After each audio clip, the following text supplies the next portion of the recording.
带你追查事件真相，掌握政局变化。观众朋友你好，欢迎持续加入新闻大白话，我是主持人谭一伦。节目一开始来介绍今天的特别来宾，首先是耶鲁政治学博士郭正亮，大家平安。还有时事评论员胡文琪。一伦好，大家好。好，稍后帅将军也会加入我们节目现场。好，我们持续带大家先来看到的就是普习会哦，因为呢刚落幕哦，但目前看起来哦，习近平对中俄的关系哦是非常有展望的哈，因为他说啊，30年来中俄关系的定位是不断提升，达到了新时代全面战略协作伙伴关系的历史最高水平，然后树立起新型大国关系的典范。好，中俄两国哦要着眼战略长远，以更高的品质的全面战略协作，助力各自国家发展振兴，推动建构更加公正合理的全球治理体系。好，所以你可以看到现在哦，两国的关系哦更密切，当然有很多的合作，包含的就是俄罗斯直升机的公司代表就有特别讲到，经过数十年的合作呢，他们已经跟中国交付了450多架的直升机，他们运送乘客跟货物，参与灭火，并在中国几乎所有地区执行各种的特殊任务。好，所以现在也看到习近平说啊，这个有2套外交剧本曝光，也就是呢，川普跟普京哦各有喜好嘛，所以他们就对他们的胃口。我们来看一下，也就是因为川普跟普京是先后访中，这个表面规格相似哦，但是意义完全不同。那川普访中哦是稳住了中美关系，普京访中则是深化中俄战略同盟。好，那因为习近平呢知道川普很喜欢这个大排场，所以重在礼遇跟面子，安排了中南海、天坛等高规格的行程。好，目的就是要让川普感到被尊重，降低中美对抗的温度。好，那普京不一样，普京比较重务实，好，那他可能是这个比较重合作，好，所以呢，在双方谈能源、贸易、科技、媒体合作，还签署了40多项的协议，那甚至也强调中俄是多极世界的重要力量。好，所以呢，要知道这个朋友敌人哦，你就要知道他喜欢什么，习性又是什么。好，所以呢，这个看起来习近平哦，在这2个人身上都下足了功夫。好，那目前啊，习普会深化了中俄合作，那也传出习近平在下周还要到另外一个国家，就是朝鲜。好，这是韩媒透露说，习近平最快在下星期就会前往北韩来进行国事访问。中国跟北韩哦会更加紧密的合作，来对抗日本的新军国主义。那分析上面也指出说，习近平这个行程哦，目的除了增加对美谈判的筹码，更向全球南方展现了中俄朝正在东北亚打造足以抗衡美国的一个替代领导方案。好，但是针对呢，习近平下周要到北韩这件事情哦，中国大陆的外交部发言人说，目前没有可以提供的信息。还是保密到家哈。好，那当然，这个普京的豪华团队访华端出大礼，联合声明6度点名到日本哦，剑指亚太小北约。好，我们看到中俄联合公报中哦，6次点名哦，有讲到日本。好，那专家分析说啊，这跟日本首相高市早苗上任之后，企图修改无核3原则，破坏和平宪法，刻意歪曲历史等行径有关。那中方强烈的批评这些做法。那日本方哦，则是针对这样的说法也做出了反驳。他说啊，这防御性的防卫政策不变，那反指中俄对外军事的动向才令国际社会担忧。那讲到了日本，好，那当然现在日本哦也跟另外一个国家的领导人正在会面哦，就是李在明。好，李在明呢真的是很厉害哦，这个身段非常的柔软哈。好，但是他们2个在见面的时候啊，竟然在谈鬼故事哎，我们来听听这一段。夜中ですけどね、幽霊は。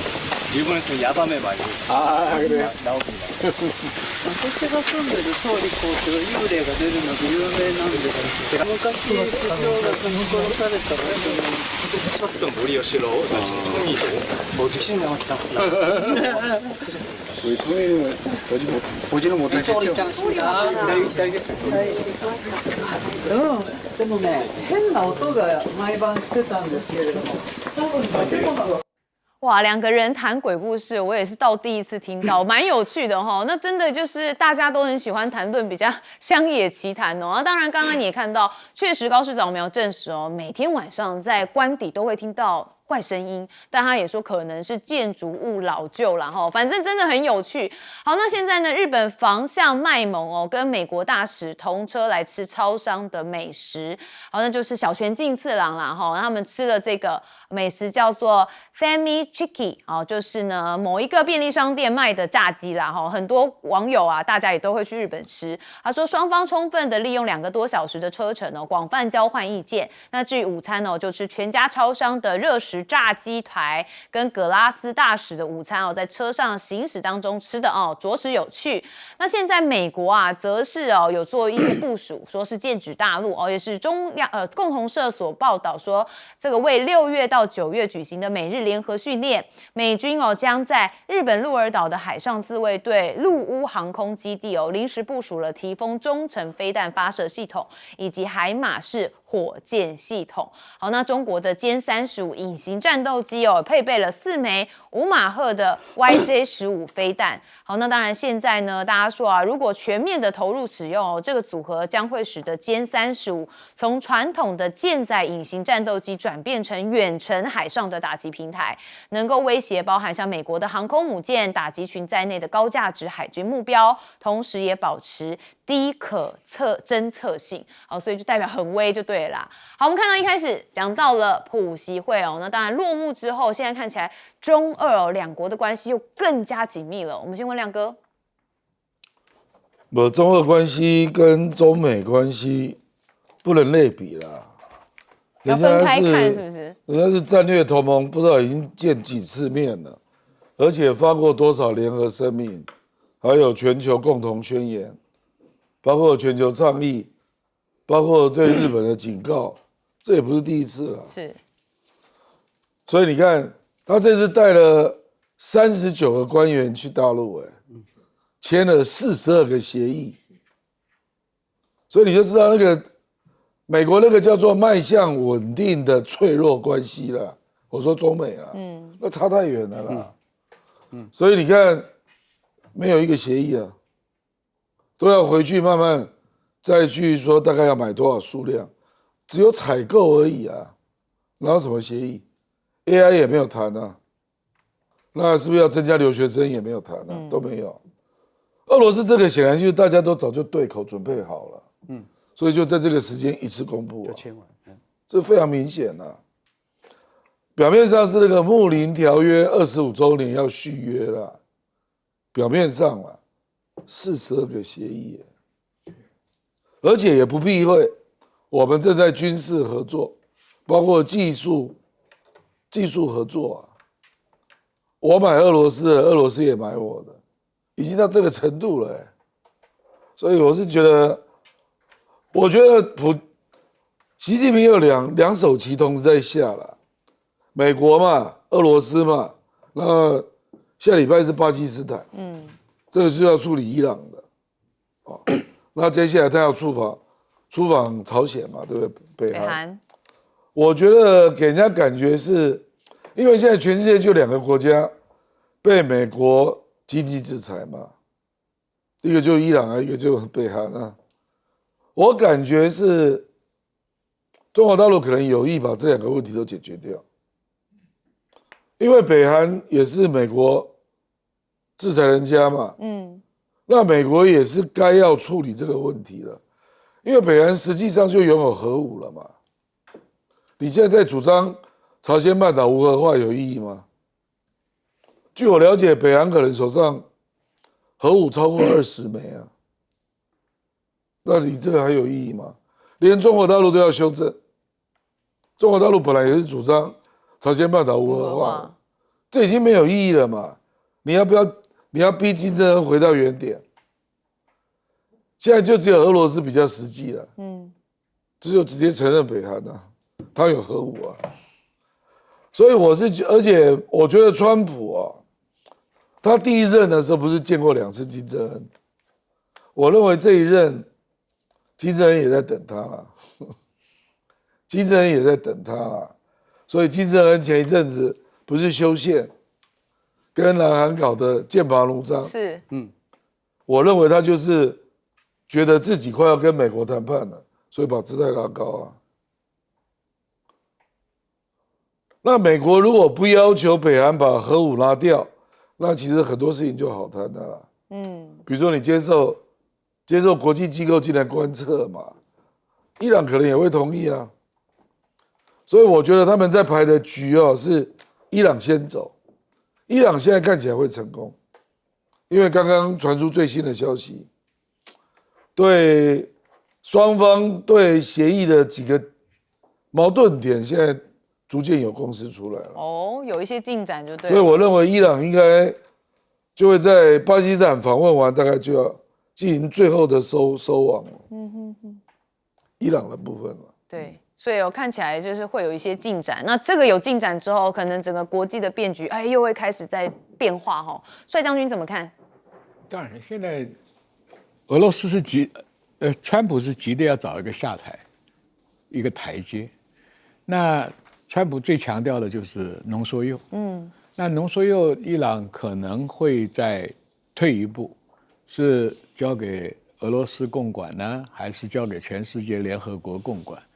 那绝对不会交给你美国嘛，因为他要把这个国家能够生存下去，没有核子武器对付以色列就没有办法，所以这是保命的东西，是会让步，但让的不多。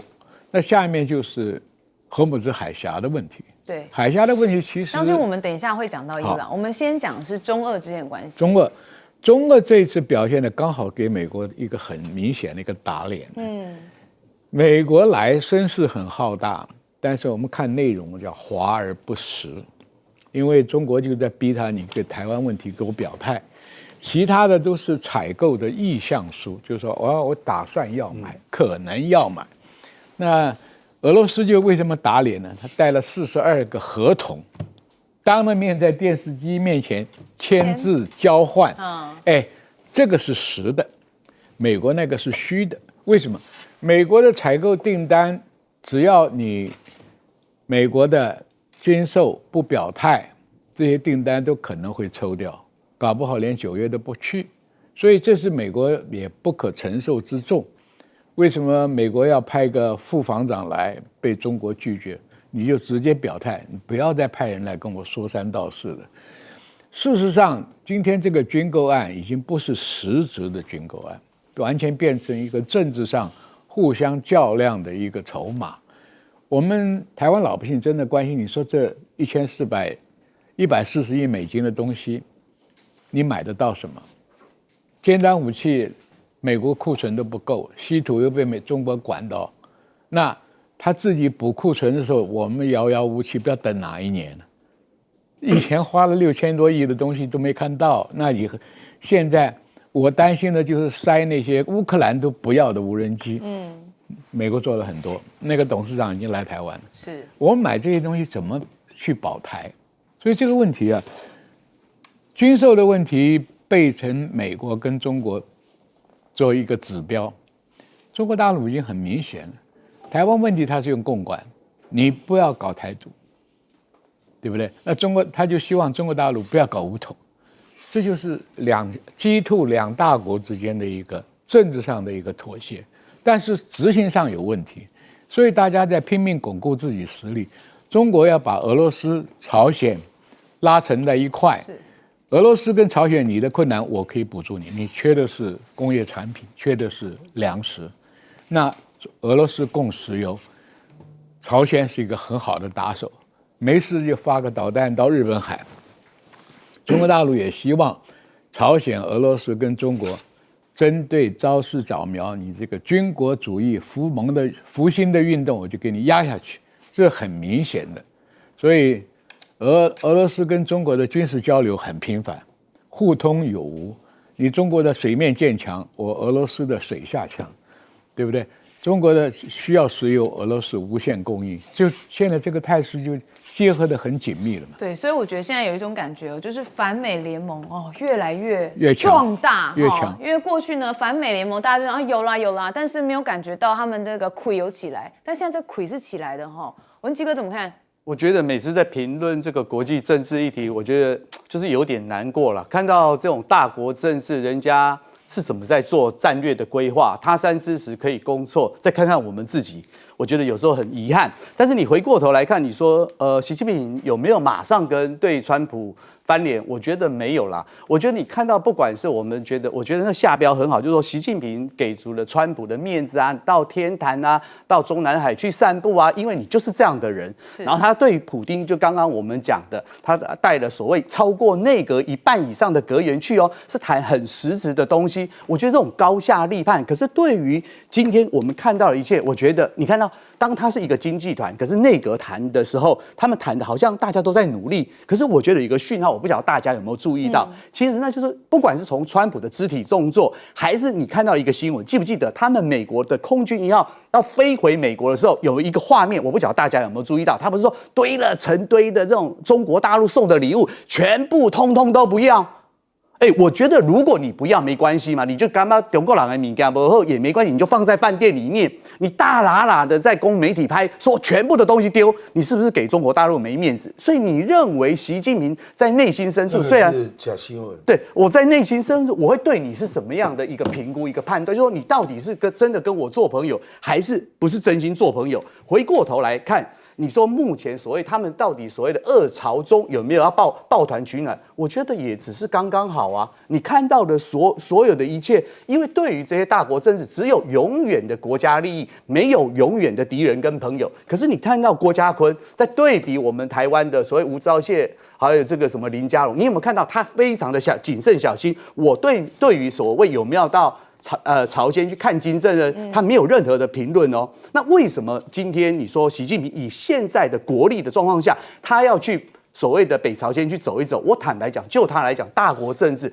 因为前阵子所谓的金正恩，不管是派兵参战的俄罗斯的俄乌战争，乃至于取得武器技术的进步，对于中国大陆来讲，卧榻之侧又有一个另外核武的国家，坦白讲，他也是应该去看一下这位小老弟，说，是不是？我们来看一下最近6都有3波松快。其实我觉得他们在玩的是一个大的棋局，就是说他顾好所谓的中俄上不封顶的一个关系，可是对于他旁边有可能不小心会惹是生非的北韩，人家是非常的小心。所以你回过头看整个的大国游戏，因此你看到日本讲的说没有，我们只有防卫性。对不起，听其言观其行。你有看到说他输送出去所谓攻击性的武器的时候，坦白讲，这是让人家觉得非常的一个恶心。所以我觉得最后一个重点，当美国为了展现它落日帝国的余晖，真正的重点是在这个背板上面，它是用提风飞弹，是临时，各位代表的它库存的武器跟它现在的国力不足以应付这些战争，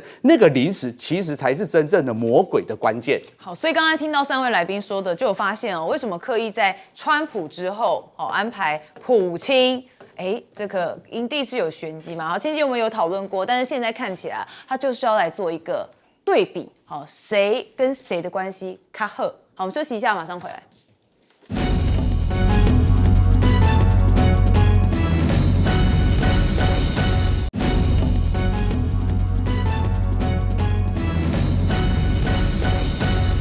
好，我知道很多观众朋友还是很关注伊朗的议题哦。当然，我们要看看现在赫姆兹海峡说又爆发冲突了，就代表这件战事呢还是持续好，也就是说美军登上了伊朗的油轮，要求转向。好，我们来看画面因为这个是美国中央司令部20号透过社群媒体发布一段36秒的影片。好，伊朗籍的油轮天海号因为涉嫌试图前往伊朗港口，遭到美军登船搜查，而且改变了航向。好，所以大家就发现说美国的美军的行动仍在持续当中好，那纽时呢则说这个伊朗阿曼其实有讨论赫姆兹的收费，然后呢出奇招来钻国际法的漏洞也就是伊朗跟美国的盟友阿曼有在磋商赫姆兹海峡建立一套永久的收费制度，好，无视川普反对收费的警告。那伊朗呢这次是刻意避免使用这个通行费的说法，他主张要向伊朗的船舶来是主张要向船舶来收取服务费。费，也就是用服务费的方式来取代通行费的说法了哈，试图在国际法的框架内维持对这条关键水道的控制。好，那当然伊朗现在也都在想到底有什么方案可以规避一些国际法。好，那川普对这件事情当然是不满他说我们对于这个赫尔姆兹海峡要保持开放，保持自由通行，我们不要通行费。好，那现在呢，这个中东的5大产油国也联手反击了，他们控诉德黑兰说将赫尔姆兹海峡货币化。好，那包含了有巴林、科威特、卡达、沙烏地阿拉伯跟阿拉伯联合大公国5个中东国家，正式的向伊朗透过新成立的波斯湾海峡管理局控制赫尔姆兹海峡的通行来进行抗议。好，那伊朗的状况是如何呢？有人说他们是满血复活，主要原因就是因为美国情报自己也显示说伊朗重建的速度超乎预期。好，我们看到 CNN 的报道就说，美国情报圈目前说，伊朗正在快速的恢复飞弹发射器、武器生产设施，还有无人机攻击的能力，甚至有部分的评估认为伊朗最快只需6个月就可以全面的恢复其无人机的攻击战力。好，所以伊朗这个韧性非常的强。那美国官员也讲说，伊朗人的重建速度超越了情报界所有预估的10成，所以这显示什么？伊朗的军事实力根本没有彻底的摧毁。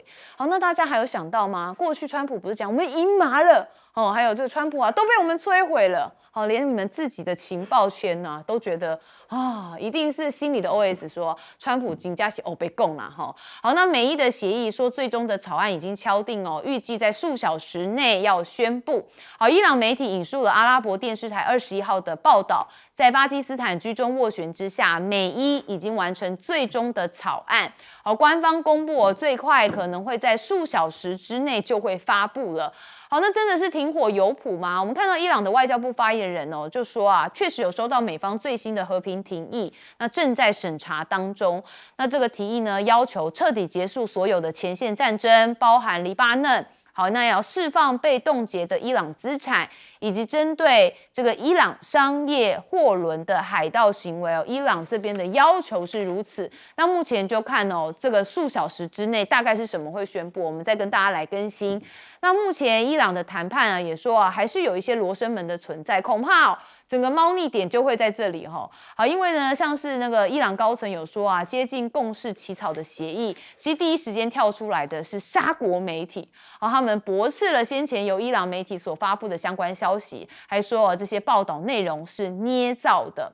那川普现在的心情到底是如何？因为每次都给他台阶下，现在看起来有一个台阶下，但他下不下呢？我们看到他21号在他的Truth Social上面又转发了一篇纽约邮报的文章。好，这个标题叫做如何3步击垮德黑兰。好，那当然他就只写这样子，没有附加任何的评论。那大家就说这个文章蛮鹰派的，是不是代表冲突又可能再起呢？好，那现在美伊的谈判陷入僵局路透就有讲说，伊朗最高领袖下令禁止浓缩铀运往国外。好，那这是伊朗的政府高层说这个哈米尼已经发布了指令说这个我们国家的浓缩铀是不得运往国外。那川普则是也呛瞎说美国迟早会取得伊朗储存的高浓缩铀我们会拿到，我们不需要浓缩铀，但我们或许会在拿到后摧毁，因为我们不希望他们拥有。好，但不管如何，因为走到这个僵局大家看到已经也觉得这个战争什么时候要结束我们当然也希望在数小时之内就宣布好，但是是不是还是有很多的地方谈不拢呢？亮哥，没有啦，还在等还在等巴基斯坦的总理去访问中国啦。哇，那还有一段时间。我跟你讲他说今天就是那个阿拉伯卫星电视台的新闻嘛，今天凌晨那他有丢一个弹书，未解决的问题7天内开始谈判，摆明就是在等他因为一定要巴基斯坦、中国、俄罗斯都有共识，他们就要介入了嘛。我觉得只有在那个时候，伊朗让步才是真的啦。我认为美国到时候就让了啦，中俄只要进场。然后有个结果，美国就赶快了，就跟进了啦。是啊，最担心的不是美国啦，是以色列啦。以色列现在是焦虑万分啦，他认为美国不要玩了啦，不理他了啦。我们都看得出来。现在最忧虑的就是以色列，是那大家都知道在等什么，就是美国的下台阶就是中俄来拜托嘛，这样够了吧？哦，他不需要找我自己的下台阶，所以这还是要面子嘛。本来就是国际谈判本来就这样啊。因为川普现在不能够说伊朗愿意让我就接手，是中俄来拜托，那这样面子才有啊。这个就是政治嘛，对不对？所以我觉得伊朗目前确实很硬啊，说浓缩铀不会交出来，可是上个礼拜在谈说要不要比照上一次，交给你的好朋友俄罗斯啊，对啊。那如果俄罗斯进场，跟伊朗说，不然放我这里了。然后俄罗斯再跟美国说，就放我这里了。你认为川普会拒绝吗？不会啦。不，政治就是这样啦，就是大人的面子互相尊重嘛。所以我认为伊朗的战争真的是快要结束了。美国现在也开始提出解除制裁的步骤。美国以前从来不讨论这个，都说等你浓缩铀交出来了，荷姆斯海峡打开了，再来讨论经济制裁怎么解除。美国现在不是，他说我们会因应进展，提出那个经济制裁解除的方案。所以我觉得双方都在准备了啦。所以我没有那么悲观啦。所以我觉得大概就是这个问题解除之后，然后就要去处理那个悬了好几年的北韩问题了，那个拖好久啊，解决不了。事实上，整个世界的矛盾就这两个国家啊，就伊朗跟北韩啊，所以我觉得中国大陆这一次真的下了蛮大的决心了，就决定统统都解决了啦。对，那当然也有一些目的存在哦，不会是随随便便就解决。当然，而且因为现在中俄关系正好嘛，是，美国正弱嘛，这也是一个时势所趋啦。帅将军，对于刚刚我们讲的快要这个有终战了，怎么看？它是有可能的，为什么？这个美国嘴巴里咬的就是浓缩铀的问题嘛。那浓缩铀刚刚哥也讲得很清楚啊。如果说中国跟俄罗斯一起出面，甚至于要求联合国五常一起出面，那给你川普足够的面子嘛，对不对？那就借此机会下来嘛。至于荷姆斯海峡，我想刚刚巴林那个阿曼那个讲法有道理的。荷姆斯海峡会变什么样呢？哎，我不是布了水雷吗？你们要走我那个哈尔蛋那个岛过去吗？各位知道港口都有叫临水，临港费，那很贵的啊。临港再加上服务费收费，这油源国家是可以承认的了。今天买路费嘛，名字很好听啊，引水费嘛，怕你们被撞到水雷，我负责这个安全通道的服务费，它也不违反国际的这个国际法里面的规定啊，自由航行。对，这边有危险，有水雷，所以我带你走安全的水道，前面要引水人，后面有服务人员，所以荷姆斯海峡开放不太是问题，因为众望所归嘛，所有海湾国家哪个不希望你开了？不开，我们大家都不要做生意了嘛。那伊朗也希望开了我才有钱赚嘛，所以我认为这个问题好解决。难解决的就是那个革命卫队的领袖跟他那个哈梅尼的儿子啊，讲的那么硬，就是说绝对不让浓缩铀离开伊朗，这个就有靠俄罗斯跟中国的调停，跟巴基斯坦中间的奔走，对不对？其实伊朗也打得很惨了，就是穷嘛。那美国为什么没办法呢？因为对地下，伊朗所有的军火工业都在地底下，它是一个地下世界啊，对不对？所以你就没办法遏制它生产，也就没办法停下来这个战争。川普的时间不够了，内部的问题很多，因为荷姆斯海峡一旦开通的话，油价就跌了，川普的通膨的威胁就降低很多，所以这个东西都有诱因呢。所以大家对这个解决伊朗问题是有一点乐观，中间就怕这些250在中间搅和一下，这就很麻烦了。所以这个东西就要看了。俄罗斯可以劝导伊朗，因为伊朗比较听俄罗斯的。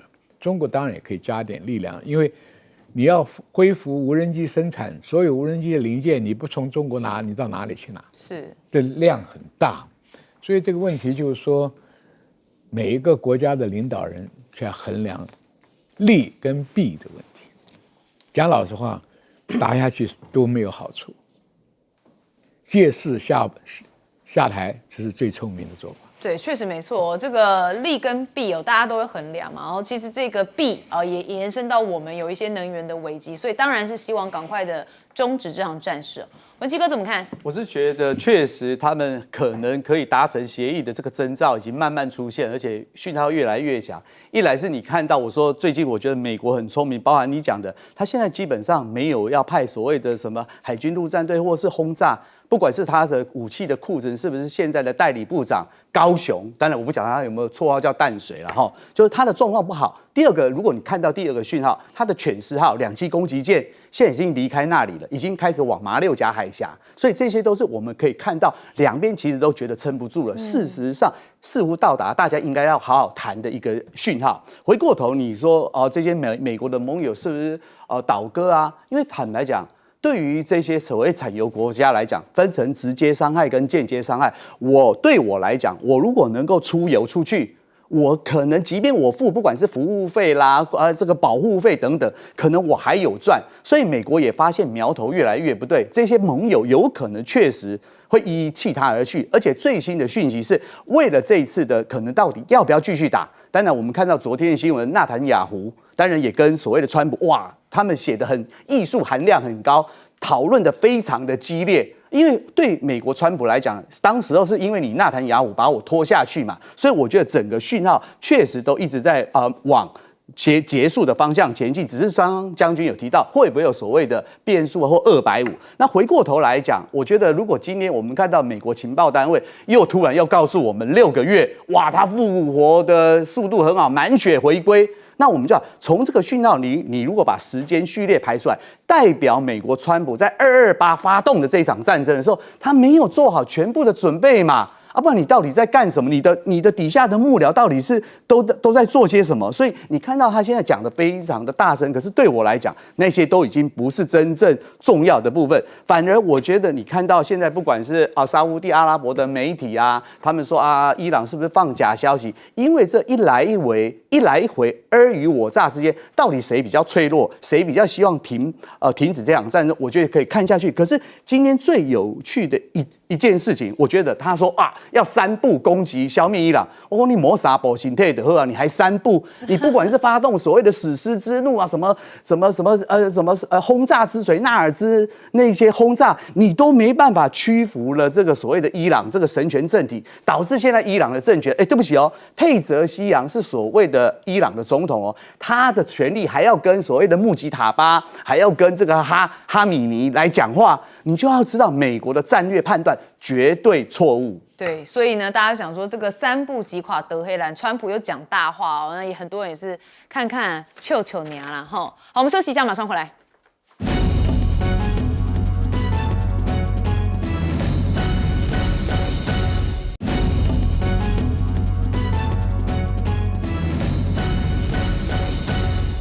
好，接下来我们来关心印度媒体有做一则报道，也就是中国的机器人实力，说38个月建成世界最大的火车站。好，这个印度媒体叫做今日印度他们是杂志的网站21号的文章，说中国如何用机器人军团，好，在短短38个月内建成世界最大的火车站。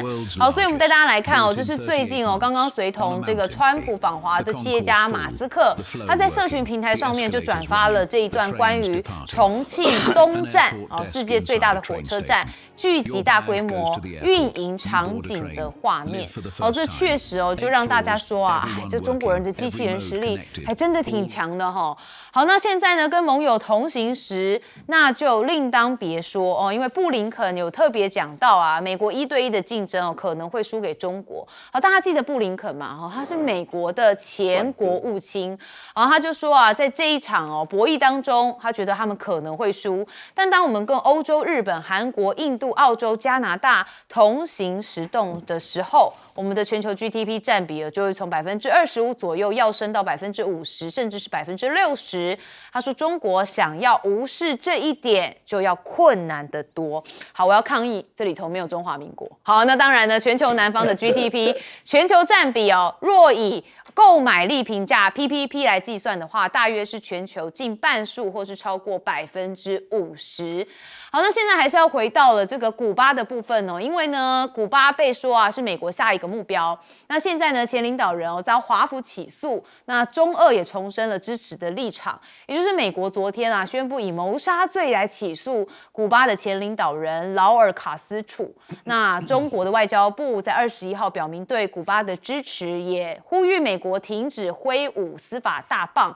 那俄罗斯也承诺要积极的支持古巴。我们看到他们的外交部发言人也说啊，试图要收紧对古巴制裁和持续封锁，是直接反映了华盛顿对任何意义的零容忍，是复兴门罗主义的愤世嫉俗的体现。好，那劳卡斯楚遭起诉那现在川普有爆料说，中情局 CIA 已经在古巴国务卿卢比欧要前往古巴因为卢比欧是掌管古巴的好，那但川普拒绝正面的回应是否有准备要逮捕卡斯楚家族的成员。那他讲说啊，美国不能容忍距离佛州只有90英里的国家长期的宣传反美，试图摧毁美国。那卢比欧怎么讲呢？他就讲说啊，古巴一直对美国国家安全造成了威胁。那古巴不仅拥有从俄罗斯跟中国手中获得的武器，境内还有俄罗斯跟中国的情报单位。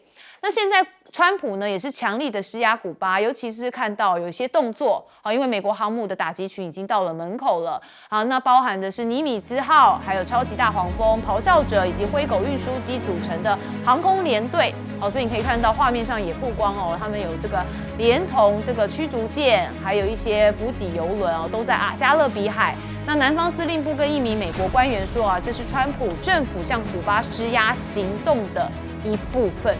好，那随着美国准备对古巴采取军事行动的选项消息传出，有一架美国海军的 MQ-4 侦察无人机也正在古巴的南海海岸附近来徘徊。好，所以有人确实也在分析说啊，他可能伊朗慢慢要结束了所以古巴又要慢慢开始了吗？看到川普啊有一个话语是指自称可能是真正出手的美国总统，我们来听一下怎么讲。Other presidents have looked at this for 50, 60 years doing something, and it looks like I'll be the one that does it, so we'd be happy to do it. We want to open it up to Cuban Americans where they can go back and help. 真的就空白好，那当然，我个人认为啦，他原本委内瑞拉结束之后，他就是要对古巴做攻击，但是以色列把他拉去了伊朗战场，他现在终于回过神又要来关心古巴了好，但是这不是好的关系，我们也不乐见。好，我们还是看到了这个中国机器人这个印度媒体有大篇幅的报道，不是机器人，好，不是机器人，是好像机器人兵团一样在运作是这个样态很像机器人兵团。好，那当然我们要问亮哥帮我们来解答。重庆东站世界最大的火车站嘛它已经盖好了，每天的运客量是28万人，15个月台。那因为他当初的计划就是重要的一些高铁都要这边交错了，所以他施工的时候他是30个单位同时在建所以人家就把那个形容成这跟机器人一样怎么有办法协调的都不会互咬30个单位同时施工，那不就类似有点像泰勒化就是大家都做自己的事情。中国最厉害的就是很多东西叫分段铸造，对对到对现场拼接，对，所以它的最后到现场有30个单位了，铁路工程、轨道交接的土建、机电安装、各种水电接驳、材料运输、工作面交接，同时施工了。所以大家最后叹为观止是这个东西了，是说怎么有办法这样盖啊？这是一个总工程师要画一个鱼骨图，对对，你在做土座，这边就在做尾巴，有人在那边一个做中间点，大家就搬过来，这要抓得很精准。那黄仁勋为什么会很惊叹？因为设计图纸是2022年5月才出来的，结果2025年去年呢就开始正式投用嘛，部分了，那结果现在盖完了，效率非常好。 38个月，哦，不，因为你去看影片才会感受到它有多大，它实在大到，我就怀疑重庆哪有那么大块地啊？不，事实上是这样，他把一个山铲平一部分，难怪呢。那他为什么要铲平？因为如果不把那个地方铲平，就一个山在这里就挡住了嘛，所以他等于是很大的野心啊。我干脆就给你铲平，整个都连在一起。因为重庆找不到什么空地，对对，山城嘛，看多了解哈，很厉害。他不铲山，他哪来的地？那这个是中央地方早就很有共识了，所以就所有的单位投入，就没有那个民主国家常见的说抢预算啊，干嘛看颜色啊，都没有那种现象。而且这国家力量全部投入了啦。对，而且中央地方完全一致，所以我刚看到一个资料说，上海虹桥那个已经够大了嘛，啊，对，它是上海虹桥的6倍。怪不得会让美国人这么早期的叹为观止。虹桥跟台北的桃园松山机场一样，对对对对，一模一样。那改建就是接轨很多线嘛，是就已经非常大了。我去上海虹桥，我都觉得哦，怎么大成这个样子？它这个是虹桥的6倍大。对。 17个灯、所以像我们就是在北车，我们就会迷路哈。那更何况是虹桥，甚至是这个重庆东车站。好，那当然帅将军也知道这个事情。我当然，我从当年是从松山机场到虹桥，是2个规模差不多啊，形状也一样。后来再去那边的时候，有点迷路了，17个登机口，我看错一个，我就在里面走了半个钟头。而且他要转国内班机，还要出机场，步行，然后再买高铁票，又到另外一个大机场转他国内。哎，中国大陆人还搭高铁才能坐另外一个机场。你知道3块钱逼死人，因为我的那个没有开漫游哦，那个投币孔也没有人服务，人民币也不能用，钱包也不能用，站那里站了20分钟。人家好在来一个保安上来，他给我什么手机什么互通共网，我说真体会到1文钱逼死英雄汉，站那里个20个分钟跟傻瓜一样。帅将军，我们还问你一下古巴的事情。古巴，我跟你讲，这也是川普用来转移伊朗下台的一个借口。对，他对古巴是有些措施。但是你会出兵去占领吗？也不过是逼古巴某些东西，对不对？他要政治改革，哎，政治改革，他要卡斯楚那个推翻了，推翻，因为在佛罗里达有很多古巴当初要推翻卡斯楚的人想回去，卢比欧就是，对，卢比欧将来可能当古巴的总督也不一定，Governor， 对，卢比欧。